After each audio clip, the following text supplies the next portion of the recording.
I hope that one of the things that will come out of this global platform is a renewed and more widespread commitment to invest the kind of sums that we need. In other words, for example, 10% of the humanitarian aid that goes to disaster relief should be invested in disaster risk reduction, and 1% of development aid, which is used for reconstruction, for example, should also go on disaster risk reduction.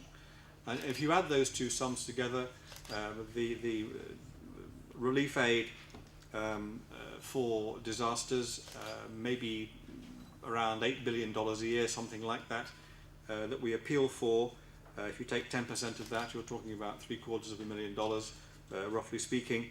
And if you regard development aid as around $239 billion a year, I think those are the latest statistics from the OECD, then 10% of that would be around, 1% of that would be around 2.4 billion. So you'll get to a figure of around $3 billion a year. This is a very minimal figure, I have to say, compared with the needs.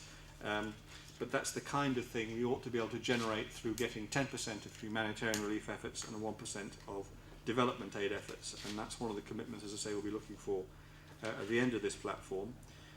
We also want to make sure that there are very practical commitments to disaster-proofing hospitals and schools for the reasons I've just been giving.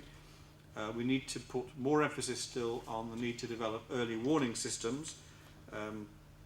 According to the World Meteorological Organization, which has been doing a survey, 60% of the participating countries in the WNO are not adequately equipped with early warning systems to warn the population against disasters, and we can see how important that is from the progress that Bangladesh has made over the years in early warning systems, and the difference that has made, the dramatic difference that has made to death rates.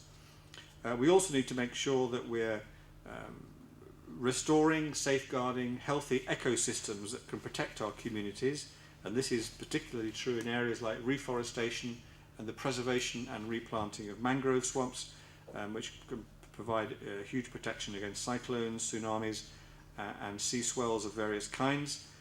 We need to put more emphasis on reducing human settlements in areas which are manifestly unsafe. We calculate that almost 1 billion people now live in informal settlements. That's a euphemism for slum areas, I think, in major cities in developing countries and sometimes in developed countries as well.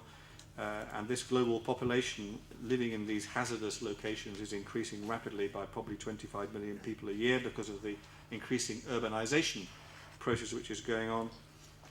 This means that the risks of disasters, mega disasters in some of these mega cities is increasing.